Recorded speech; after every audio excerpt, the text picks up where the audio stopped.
Line में।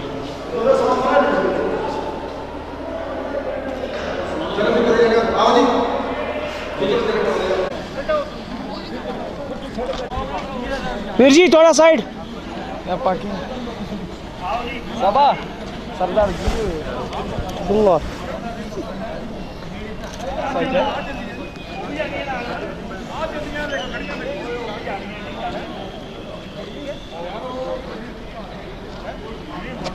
समान पिछ लगा वा बुरी लगती है। मैं थोड़ियां गड्डियां खड़ी बहुत लाजित के ना अल्लाह क्या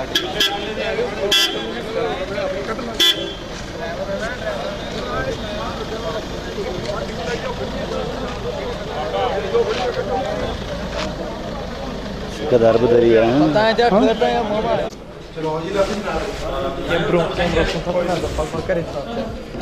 पक पक पक पक पक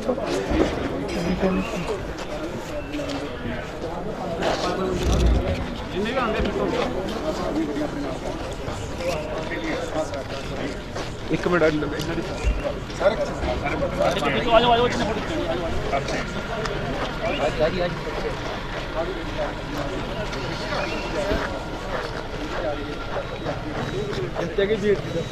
हाँ कर फौज बंद।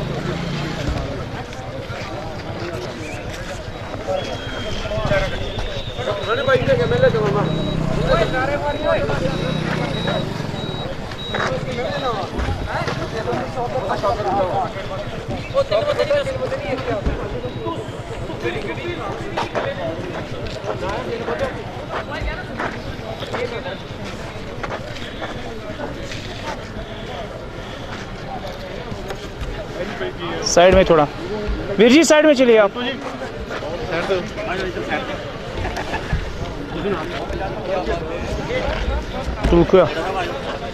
चलो सभी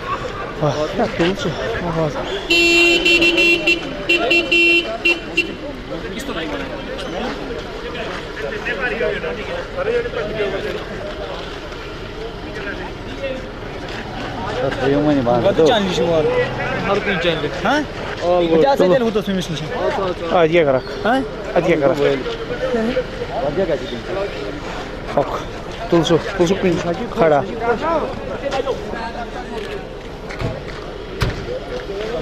बैटरी भी है कौन चल गया बताऊँ ठीक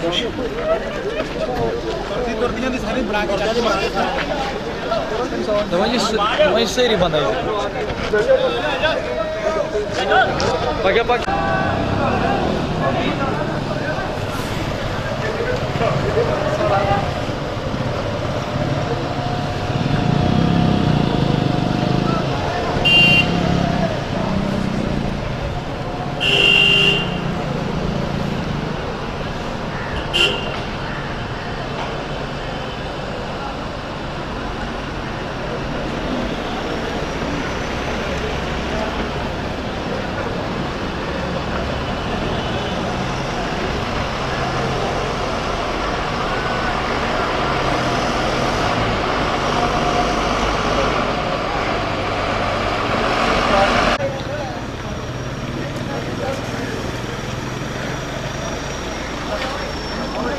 Сейчас мы там банды не брали, а? Скоро спидери. Авай бради. Что было?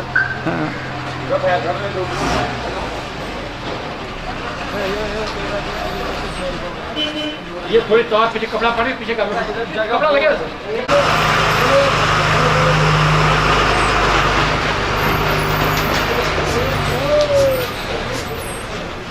चल यार थोड़ा अगे नु करे अगे नु कर तो ओके कोई जगह नहीं दो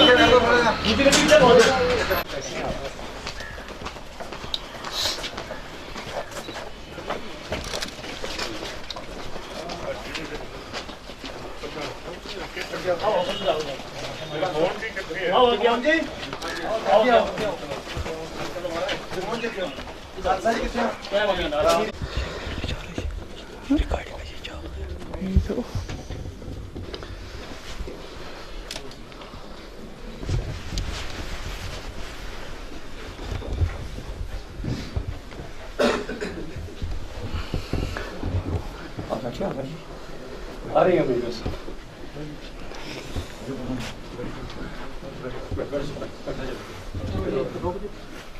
क्या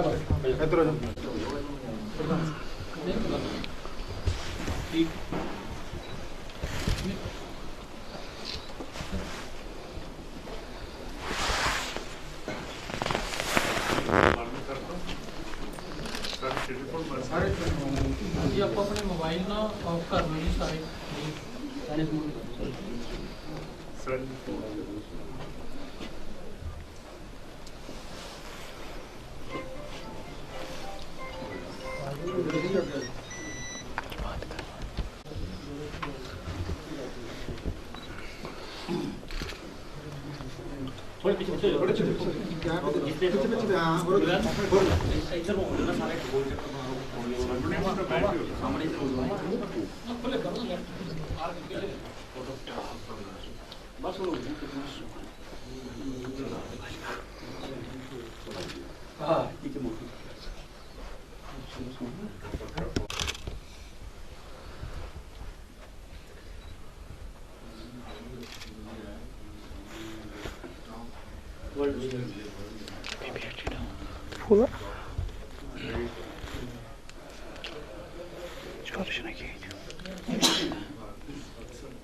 पीछे आपका बाजी आए कल आए थे। अच्छा तकबीर जी आ जाओ।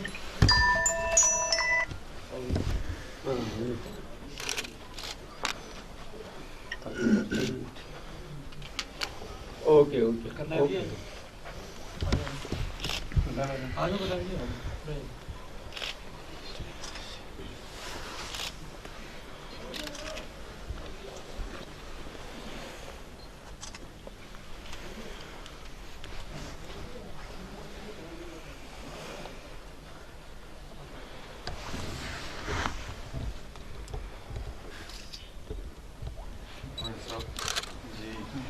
खालिस्तान जिंदाबाद, पाकिस्तान जिंदाबाद, खालिस्तान जिंदाबाद।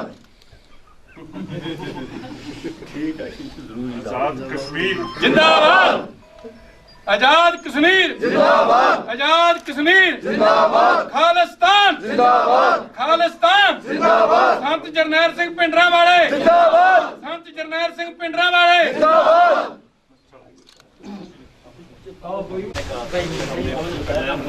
जी जी जी हाँ पता होता तो आप भी चलते बड़ा अच्छा रहता।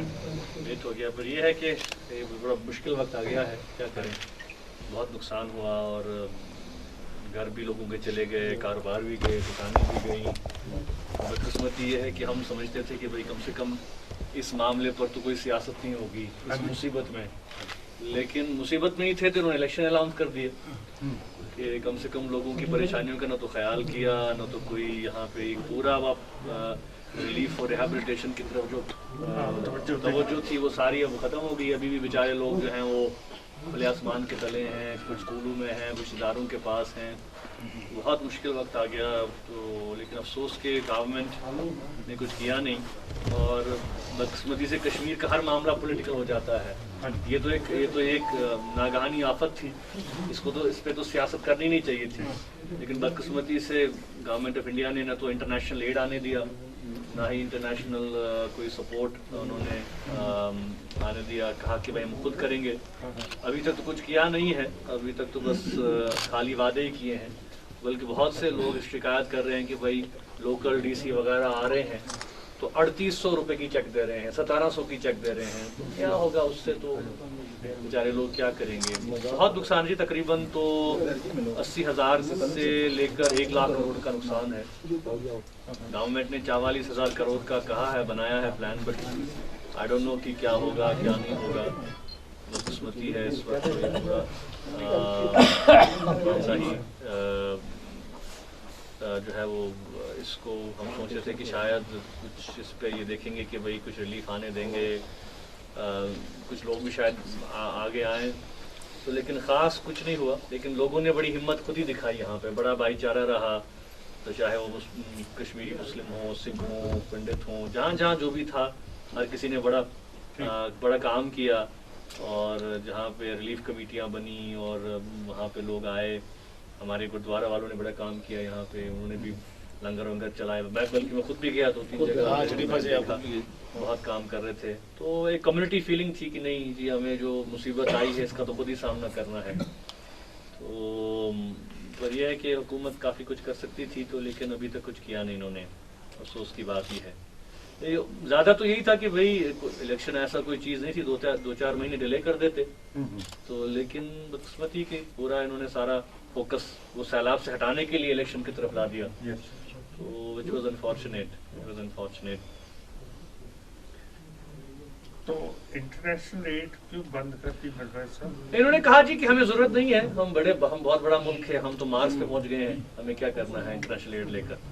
जबकि हकीकत यह है कि आप देखें, जब इवन अमेरिका में, चाइना में जब बड़े बड़े हादसे होते हैं तो वो भी इंटरनेशनल एड ले लेते हैं। तो इन्होंने तो नहीं, इंटरनेशनल एड भी नहीं लिया, असिस्टेंस भी ली उस वक्त। बल्कि यूएन ने कहा था, बाकियों ने कहा था कि हम मदद करेंगे, ओआईसी ने कहा था हम मदद करेंगे। बल्कि मैं आपको याद दिलाऊं, जब कुछ साल पहले 2005-6 में जब वो ज़लज़ला आया था और आज़ाद कश्मीर बड़ा नुकसान हुआ, 50-60 हज़ार लोग मारे भी गए वहाँ। तो उस वक्त बड़ा काम किया इंटरनेशनल एजेंसीज ने वहाँ पे, ओआईसी ने, टर्की ने, EU, यूरोपियन यूनियन ने। तो तकरीबन $5 बिलियन ने रेज किए उनके लिए। तो जब हम गए 2008 में, हमने देखा कि वो कॉलेज भी बने थे, स्कूल भी बने थे, अस्पताल भी बने थे। तो लेकिन यहाँ पे उन्होंने कोई एड आने नहीं दिया, सीधा इनकार कर दिया। बल्कि दिल्ली में मुझे कुछ सफारतकार बता रहे थे कि भाई हमने यहाँ मीटिंग की, कि हमने कहा कि हम जाएंगे एड लेके, तो उनको डायरेक्टली फॉरेन ऑफिस ने कहा कि कोई कश्मीर जाने की कोई ज़रूरत नहीं है, हम खुद ही टेक केयर कर रहे हैं सारे मामले का। अनफॉर्चुनेट बात तो यही है कि हर कोई मामला इस पे तो कोई, हमने उसको भी कहा था कि भाई ये तो ह्यूमैनिटेरियन क्राइसिस है, इस पे कोई पॉलिटिक्स ना करें। अगर कोई मदद करना चाहता है तो उसको मदद करने दें। ठीक है, आप मॉनिटर करें, गवर्नमेंट ऑफ इंडिया को अगर मॉनिटर करना है कौन क्या दे रहा है, क्या चैनल्स हैं, तो करें मॉनिटरिंग, मगर कम से कम लोगों का एड ना रोकें। क्योंकि आपको तो पता है वो जज्बा उन्हीं दिन होता है जब कोई आफत आती है, तो उसी वक्त थोड़ा वो मोबिलाइजेशन होती है। अब 5-6 महीने के बाद कौन फिर पूछता है। तो यही हाल अब गवर्नमेंट का भी है। पहले उन्होंने कहा कि हम जी ये करेंगे वो करेंगे, तो अभी तक तो कोई ख़ास इनिशिएटिव उठा नहीं है, कोई ख़ास पहल हुई नहीं है। बल्कि बहुत ऐसे एरियाज़ हैं जहाँ पर कि तो गाँव के गाँव ख़त्म हो गए। खासकर हमारा वहाँ कुलगांव वगैरह से बहुत ज़्यादा नुकसान हुआ है, साउथ में नुकसान हुआ है, फसलें चली गई, मेवा बागात जो है वो चले गए। और ख़ासकर सिटी का तो आप हाल देख रहे हैं, पूरा हमारा जो सेंटर था जो हमारा सिटी का, वो सब ख़त्म हो गया। लाल चौक कमर्शियल हब जो थे हमारे, उसके बाद हमारे बाकी जो बड़ी बड़ी कॉलोनीज थी, राजबाग, जवाहर नगर, उनका तो तबाही हो गई है। तो हर किसी का बड़ा बुरा हाल है। तो बढ़िया है कि लोगों ने हिम्मत की है, अब क्या कर सकते हैं, हिम्मत के बगैर कोई चारा नहीं है। तो ये जो उनसे इलेक्शंस भी किए हैं, तो ये फेयर एंड फ्री कैसे हो सकते हैं जब सारे लीडर तो अंदर? हाँ, सबको बंद कर दिया है, कोई हमें तो बात भी करने नहीं देते इस बारे में कि भाई कोई यहाँ पे लोग कम से कम अपना पॉइंट ऑफ व्यू ही सामने रखें। तो हाथ पांव बांध दिए और कह रहे हैं कि भाई हमने मैच जीत लिया है, तो दूसरी टीम के तो हाथ पांव बांध दिए हैं। तो बस यही है। पर लोग भी ये समझते हैं कि इन अ सेंस के लोगों ने बड़ा क्लियरली कहा है कि भाई जो बड़ा मसला है वो तो असल मसला है, ये जो सड़क बिजली पानी के मसले हैं उनको हल करने के लिए ये कहते हैं कि ये जी उसके लिए है, हम हल करने के लिए हैं, उसको अभी हल नहीं कर पाते ये। अगर आप देखें जिस तरह से गवर्नमेंट कोलैप्स हो गई फ्लड के पहले, फ्लड के बाद भी, तो कोई भी इंस्टीट्यूशन रहा ही नहीं, कोई भी रहा ही नहीं। सिर्फ एक इंस्टीट्यूशन कश्मीर में वो आर्मी का है। अब जाहिर सी बात है जब लाखों में यहाँ पे होंगे वो, तो वही लोग थे जो उस वक्त आगे आए। लेकिन उन्होंने भी उस वक्त मीडिया ने बड़ा उसमें नेगेटिव रोल कर दिया, इंडियन मीडिया ने, कहा कि भाई सारा काम जो है यहाँ की आर्मी ने किया, लोगों को बचाया, जबकि जो लोगों का अपना वॉलंटरी एफर्ट था, हाँ। जवान निकले, छोटे बड़े सब निकले, इलाकों में गए, उनको लोगों को बचाया। ठीक है, आर्मी ने भी काम किया और लोग उसको खुद अप्रिशिएट करते, लेकिन उन्होंने जो डोल बजाए मीडिया पे कि नहीं जी सारा काम जो है वो आर्मी और इन फौज ने किया, उससे बड़ा गुस्सा भी लोगों में आया कि देखें जी कोई हम यहाँ का एफर्ट अप्रिशिएट नहीं कर रहे हैं। और उसके बाद कोई खास यहाँ आया भी नहीं। अब जो भी आए उन्हें बातें की, हाँ अलबत्ता हमारे अमृतसर के जो हमारे अपने शिरोमणि अकाली दल और वगैरह वो बड़े आते रहे और उन्हें कई बार यहाँ ट्रकें वगैरह और सामान वो बेचते रहे वहाँ से। उन्होंने बड़ा किया, यहाँ पर भी जो कम्युनिटी थी वो बड़ी एक्टिव रही, जितना खासकर पंजाब से हो सकता था, फूड राशन वगैरह कमले वमले वो तो काफ़ी तादाद में वहाँ से आई। और बाकी को तो कोई खास आया नहीं, बाकी बड़े कॉर्पोरेट्स आ सकते थे, जिस तरह से हमने देखा कि भुज में या लातूर में जब हुआ तो बड़े बड़े कॉर्पोरेट्स आए, बड़े बड़े लोग आए, लेकिन कश्मीर कोई नहीं आया, तो बड़ा अनफॉर्चुनेट रहा है। और सोनिया जी ने कहा है कि 1 रुपया चावल, 2 रुपया आटा दूंगी, पर मसला तो कश्मीर का और है। नहीं देखिए ना, हम आटे का तो नहीं है। हम तो इनसे यही कहते हैं कि भाई ठीक है गवर्नमेंट आप बना लेंगे, 10 इलेक्शन अब कश्मीर में हो गया, अब 11वां इलेक्शन होने जा रहा है, तो कौन सी तब्दीली आएगी? हाँ। फौज वही है, ब्लैक लॉज वही है, आफ्सपा वही है, जो हमारे 10,000 लोग लापता हैं वो वही हैं, 6,000 कब्रें हैं वो वही हैं, उन पे तो कोई बात नहीं करते। ये यहाँ से कहते हैं कि हाँ जी हम पॉलिटिकली इस मसले को हल करेंगे, यहाँ से बातचीत के भी दरवाजे बंद कर दिए, बात भी नहीं करते, न पाकिस्तान से न कश्मीर लीडरशिप से, बल्कि उल्टा ही बंद कर दिया सबको। यहाँ पे जब भी यहाँ कोई ऐसा चीज होता है तो सबसे पहले हमें बंद कर देते हैं, अब जुमा नमाज भी नहीं पढ़ने देते, जामे मस्जिद बंद कर देते हैं। तो ये अब इनका बड़ा एक शेवा हो गया है कि भाई जब भी कुछ हो जाए, कोई इंसिडेंट हो जाता है तो 4 दिन तो कर्फ्यू लगा देते हैं पूरी सिटी में, खासकर जो डाउनटाउन है तो वहाँ किसी को निकलने नहीं देते। तो ये अब गवर्नमेंट का पूरा है कि जी इनको ताकत के बल पे जो है इसको दबाओ और इसको बिल्कुल ताकत के बल पे इसको करो। वरना अगर आप देखें इलेक्शंस के हवाले से, अब इलेक्शंस ये बड़ी इनकी कोशिश है कि भाई इसको लोग देखें, इंटरनेशनल कम्युनिटी देखे कि भाई इलेक्शन जो है वो रेफरेंडम है। इलेक्शन रेफरेंडम कैसे हो सकता है? प्लेबसाइट के बगैर नहीं हो बिल्कुल नहीं। और हम वही कहते हैं कि भाई कोई भी इलेक्टोरल प्रोसेस सब्स्टिट्यूट नहीं हो सकता सेल्फ डिटरमिनेशन का। ये तो म्युनिसिपल इलेक्शन है मेरे पास, और वो भी सिलेक्शन है, इलेक्शन भी कहाँ है, सिलेक्शन है, इनके अपने ही लोग हैं जो लड़ रहे हैं, यहाँ से तो कोई और है नहीं। तो और इसमें आप देखें कि आई एम श्योर कि आपको फीडबैक मिला होगा कि कैंडिडेट्स को जिस तरह से उठाया जा रहा है, पैसा दिया जा रहा है, एजेंसीज जितनी हैं, अब वो भी कैंडिडेट उठाए तो उसको अपनी बीवी भी वोट न डाले, वो भी एक कैंडिडेट है। तो ये ऐसे सिर्फ इनकी कोशिश ये कि दिखाएं कि हाँ जी कितना डेमोक्रेटिक प्रोसेस है, कितनी जमहूरियत है, लोगों में कितनी दिलचस्पी है। लोग बेचारे बड़े परेशान हैं घरों के हवाले से, कारोबार के हवाले से, नुकसान के हवाले से, तो उनको कह रहे हैं जा जाके कि हाँ जी हम इलेक्शन आएगा तो उसके बाद हम रिलीफ देंगे, उसका रिहेबिलिटेशन देंगे, नई सरकार बनेगी। अनफॉर्चुनेटली कुछ जमातें बीजेपी वगैरह उन्होंने तो पूरा इस मामले को अब कम्युनलाइज करना शुरू कर दिया है। जम्मू वर्सेस कश्मीर हो गया है पूरा, कि जिसे हम कहते हैं कि वो डिवाइसिव पॉलिटिक्स चला रहे हैं, पोलराइज कर रहे हैं पूरा कश्मीर जम्मू को। जबकि कभी अभी यहाँ पे उस लिहाज से कश्मीर की जब हम बात भी करते हैं, चाहे मैं करता हूँ कोई और करता, हमने हमेशा कहा कि पॉलिटिकल प्रॉब्लम है। हमने कभी नहीं कहा ये हिंदू मुस्लिम सिख का झगड़ा है। लेकिन बदकिस्मती से आज देखें आपके अपीजमेंट कितनी हो रही है। बीजेपी कह रही है यहाँ से कि भाई अब तो हम कश्मीरी पंडितों के लिए 3 सीटें जो है वो रखेंगे रिजर्व। लेकिन फिर तो अगर उस रेशो से देखें तो हिंदुस्तान में तो आई थिंक माइनॉरिटीज की 30 सीटें बनती हैं या 300 सीटें, एटलीस्ट 20-22% तो मुसलमान, 16-17% मुसलमान हैं, 4-5% सिख हैं, तो फिर तो उनको सबको रिजर्वेशन देनी चाहिए वहाँ तो नहीं देते। लेकिन अनफॉर्चुनेटली वो बड़ी डिवाइसिव पॉलिटिक्स कर रहे हैं, बड़ा इस वक्त जम्मू वर्सेस कश्मीर वर्सेस लद्दाख, ये इनकी पॉलिसी है कि भाई पोलराइज किया जाए और इस मामले को ये किया जाए। अनफॉर्चुनेटली अच्छा देखिए हमारे लिए बहुत से लोग हमसे पूछते हैं, हम कहते हैं कि हमारे लिए तो एक ही बात है, कांग्रेस हो, बीजेपी हो, एनसी हो, पीडीपी हो, क्योंकि at the end of the day फैसले तो दिल्ली में ही लेने हैं। यहाँ की सरकार तो कोई फैसला नहीं पाती। ये तो एक छोटा रेजोल्यूशन भी नहीं पास करते असेंबली में कि भाई अफजल गुरु को फांसी दे दी, इनको पता भी नहीं था, तो जो है वो कह रहे हैं कि हमको पता नहीं है। तो ये या बाकी आप देखें इनके जो अपने लोग हैं कोर कमांडर्स वगैरह, वही आफ्सपा पे आप देखें चिल्ला के कह रहा है कि हाँ जी हम चाहते हैं हटे, लेकिन 6 साल हो गए तो कुछ कर नहीं पाए क्योंकि दिल्ली नहीं मान रही है। तो इन सेंस लोग कहते हैं कि भाई हाँ जी ठीक है, इस बनिस्बत है कि उनके प्रॉक्सीज आ जाएं, अगर वो खुद ही सेंट्रल रूल भी कर दें तो क्या है, तो अब इससे ज्यादा बदतर क्या होगा जो हमने पिछले 20 सालों में देखा कि जिस मुसीबत और प्रॉब्लम में लोग गुजरे, लाखों लोग मारे गए, तो उसका तो वो जिक्र ही नहीं करते। अनफॉर्चुनेटली इंडियन मीडिया भी बड़ा बायस हो गया है, असल पोजीशन को दिखाते ही नहीं है कि भाई बस यही है कि जो गवर्नमेंट लाइन है उसको टो कर रहे हैं। हाँ करते हैं। तो मिर्वेद साहब, और ये इजराइल पैटर्न ऑफ सेटलमेंट्स लाना चाहते हैं। देखिए ये बहुत डेंजरस है, ये जो है बहुत एक मैं समझता हूँ कि एक बहुत इजरायली पैटर्न लाना चाहते हैं। बिल्कुल, ये तो इधर कॉलोनी पंडितों की बनाना चाहते हैं, उसके ऊपर बैरियर होगा।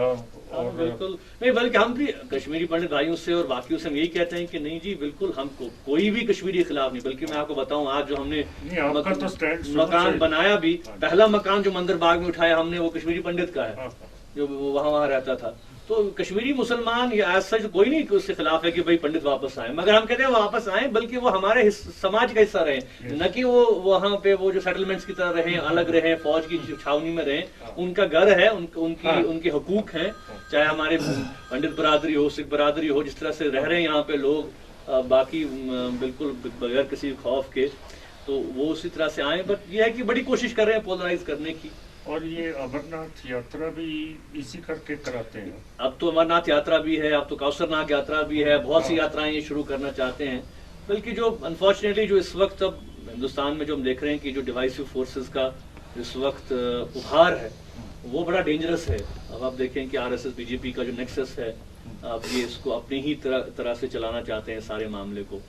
तो उसमें उनकी एक अपनी पॉलिसी है, अपनी सोच है।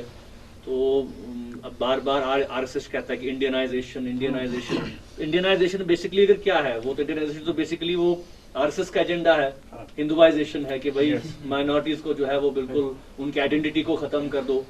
तो जाहिर सी बात है इतना आसान तो नहीं होगा, यहाँ पे तो लोग मुकाबला करेंगे, बट आई एम श्योर कि ये चीजें जो है वो ये लोग बड़ा इसको महसूस कर रहे हैं और इनकी बड़ी एक कोशिश है कि इस वक्त इस सारे मामले को जो है वो हिंदू वर्सेस मुस्लिम वर्सेस से कम मामला बनाया जाए, तो बड़ी कोशिश इनकी है। तो हाँ देखिए क्या कर सकते हैं। कोई नहीं, आपके दिल में है, हमारे दिल में नहीं हाँ जी बिल्कुल तो वो तो नहीं छीन सकता। नहीं वो तो भी नहीं छीन सकते। और बिल्कुल, और मैं हम से यही कहते हैं कि भाई इनको फर्क करना पड़ेगा बिटवीन ग्रीवियंसेस लोगों की हैं, सड़क बिजली पानी, लेकिन ग्रीवियंसेस से बढ़कर एस्पिरेशंस हैं। एस्पिरेशंस की तो बात ही नहीं करते, ये ग्रीवियंसेस पे कह रहे हैं कि हाँ जी हम सड़क भी देंगे, पानी भी देंगे, बिजली भी देंगे, लेकिन असल जो मसला है देखें पिछले दिनों आपने देखा होगा वो कि यहाँ पे असल मामला राइट टू लाइफ का है कि कोई भी चल रहा होगा, आप चल रहे हो कि पीछे से गोली मार देंगे, कहेंगे जी हाँ जी गलती हो गई। तो बेसिकली आप जिस तरह से हमने देखा वहाँ पे कि पिछले 2 हफ्ते पहले वो बच्चे वो मार दिए उनको।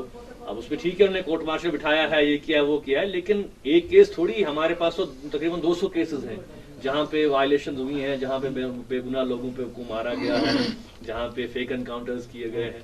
अब वो फाइलें तो खोलने के लिए तैयार नहीं है। वो भी कोई यहाँ पे कोई ऐसा कोई कि भाई इन तमाम इंसिडेंट्स का जो है ये एक गैर जानिबदार तहकीकात हो, उसके लिए तैयार नहीं है। तो मिर्वेद साहब, जो चिट्ठी सिंहपुरा में फौज ने मारे थे, बिल्कुल वो ही पत्थरी बल में आके मुसलमान मार दिए। अगर पत्थरी बल का मालूम हो गया है तो फिर चिट्ठी सिंहपुरे का क्यों नहीं मालूम होता अभी तक? नहीं बिल्कुल, ये तो बड़ी साजिशें हैं और देखें इसमें दो राय नहीं। हम तो बार बार कहते हैं कि यहाँ पे मैक्सिमम जो इस किस्म की चीजें हुई वो स्पॉन्सर्ड थी और उनके पीछे एक पूरा एक सोच थी। कल जो है वो पता नहीं कल करंट गवर्नमेंट के एक एमपी ने बयान दिया है कि भाई जो 2008 की एजिटेशन में पुलिस तो प्रोवोक करी थी इन लोगों को कि भाई आप निकलें और पत्थर मारें और ये करें और वो करें। तो ये तो पूरा नेक्सस है इनका कि पूरा एक वेस्टेड इंटरेस्ट बन गया है, आर्मी का वेस्ट इंटरेस्ट बन गया है। अब कश्मीर एक प्राइम पोस्टिंग हो गई है, यहाँ से आपको पैसा भी मिलता है, लकड़ी भी मिलती है, वॉलनट भी मिलता है, फर्नीचर भी बन जाता है, घर भी बन जाता है आपका। तो पूरे रिसोर्सेज यहाँ के खाली कर दिए। तो ये एक बहुत बड़ा इशू है। तो माइनॉरिटी चाहे आप वंदरहमा का ले लें, आप छठी सिंहपुरा का ले लें, कोई इन इशूज की कोई तहकीक नहीं हुई। मैं समझता हूँ कि ओबामा साहब को होना नहीं चाहिए 26 को अब पता नहीं किसकी सहमत आई है, पता नहीं किसको ये पता, ये बिल्कुल हम भी सोच रहे हैं कि उससे पहले स्टेटमेंट भी दें कि भाई जरा कि सब चौकन्ना रहे कि पता नहीं अब पहले